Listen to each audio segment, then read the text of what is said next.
In this next section, we're going to get into cutting up the Grant Green sample. I did this before and then I lost all my samples, so hopefully this goes well. This track sounds like this, without the drums.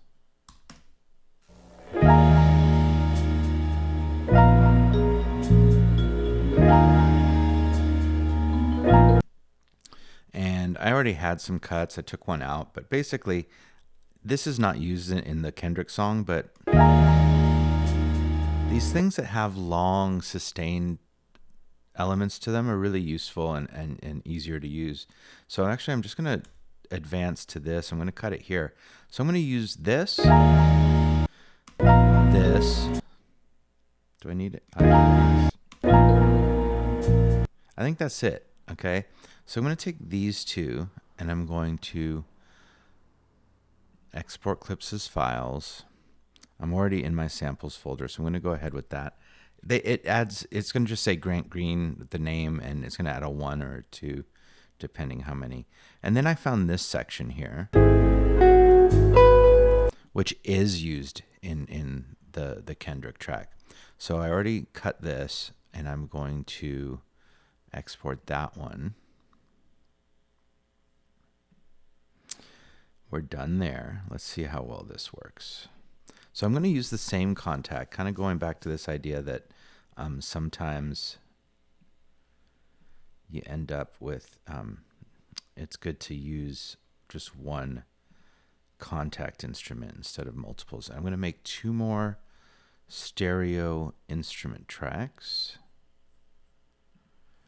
All right, this is going to be guitar 1 for lack of anything else to call it.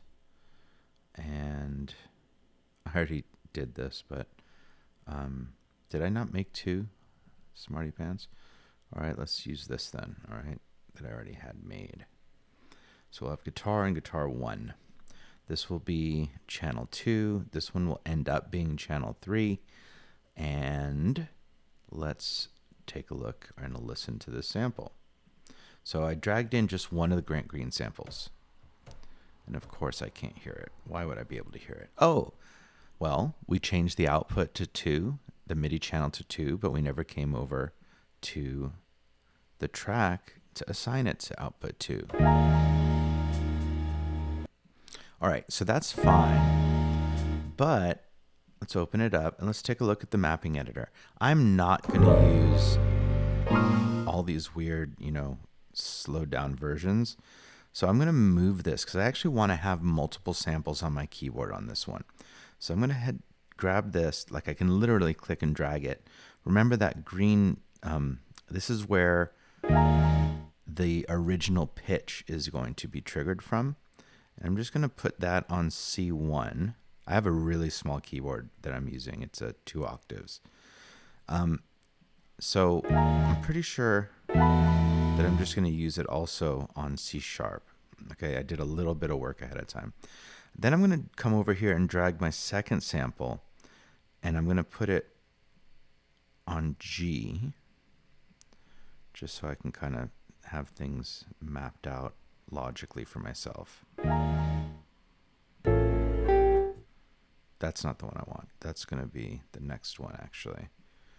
Hopefully this is it.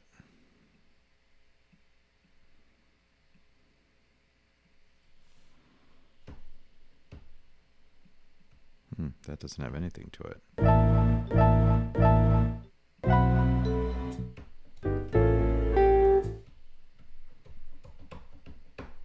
Oh, I see what's happening. I need to octave down.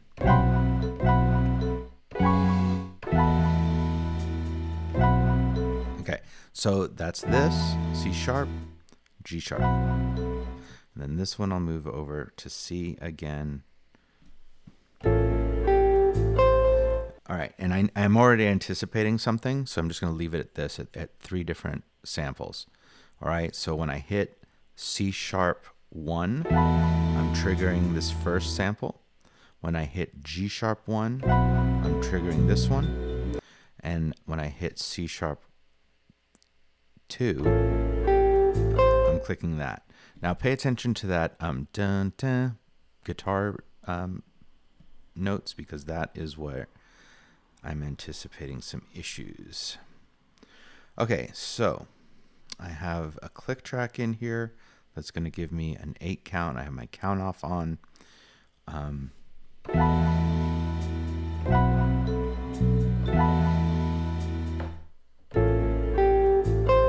Hopefully it works. All right, here we go.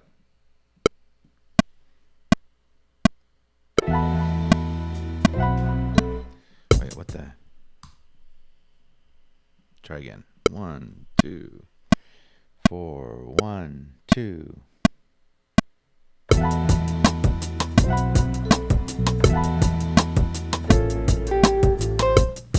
Okay, so let's just see how well these fell. I do think I want them to be pretty on beat. This may not need to be perfect, but I'm aiming for damn close. I'm going to shorten this back to 2 measures.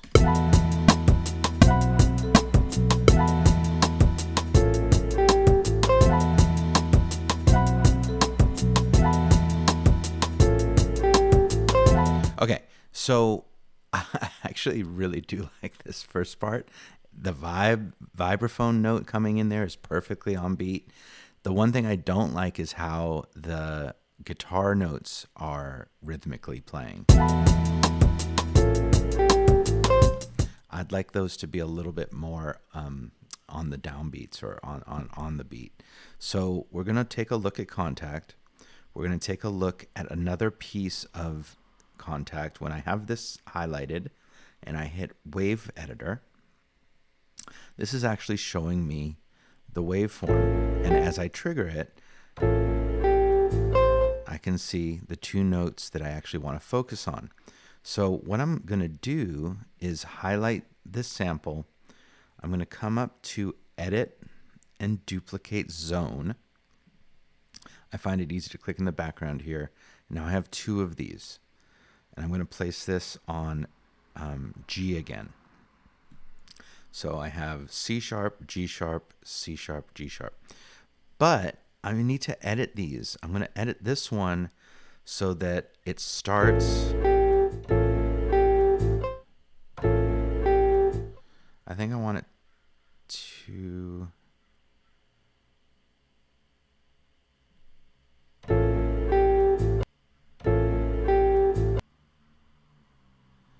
We'll see. Okay, I could be off on this. Right now I click on the second one. I have it start on that last note there.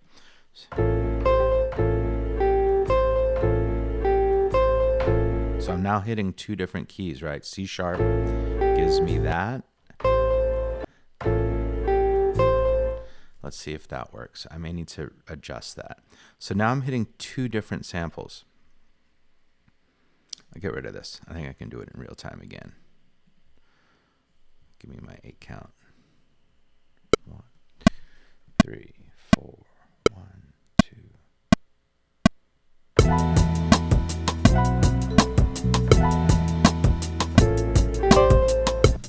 That wasn't too good. Let's see.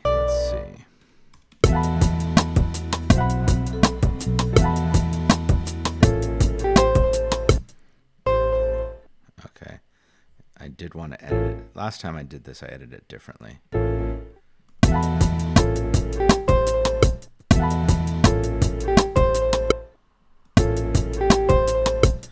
But I can make it work. So what I should have done, I think, I can go back and change it actually, is to have kept this part in the second half of the sample. But I think it's going to give me the same effect.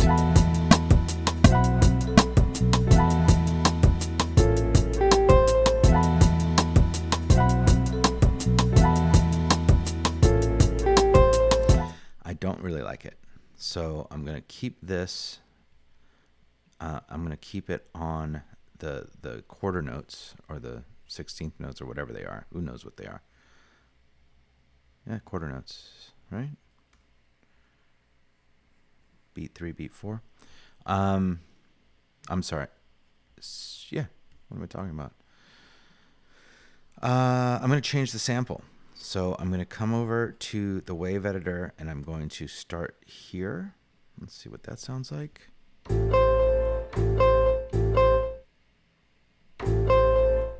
And this one, which will end. Let's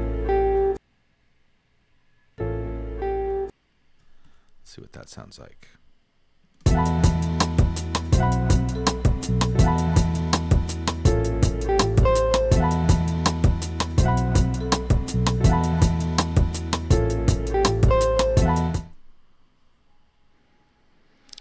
One more edit.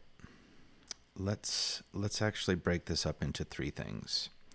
First one is here. Second one is this note. Let's do this again. Duplicate it.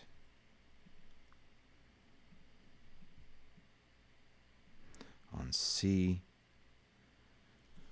And then this one will be the last note entirely. So I'm going to end up replaying this. Let's just go from the beginning.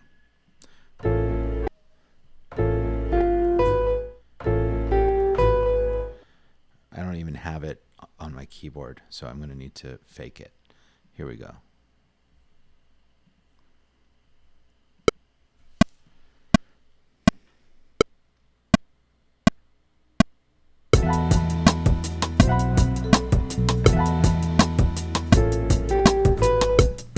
All right, I think that's going to be good, except this needs to be C sharp, okay, just to maintain the tempo that I have going from the sampler.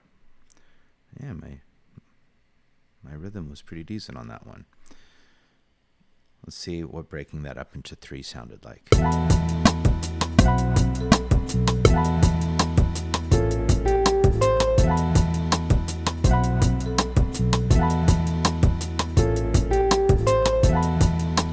All right, so kind of messed up.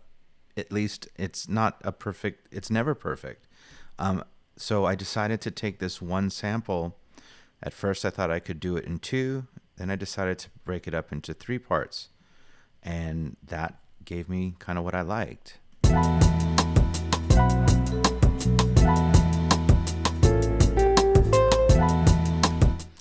All right, there we go.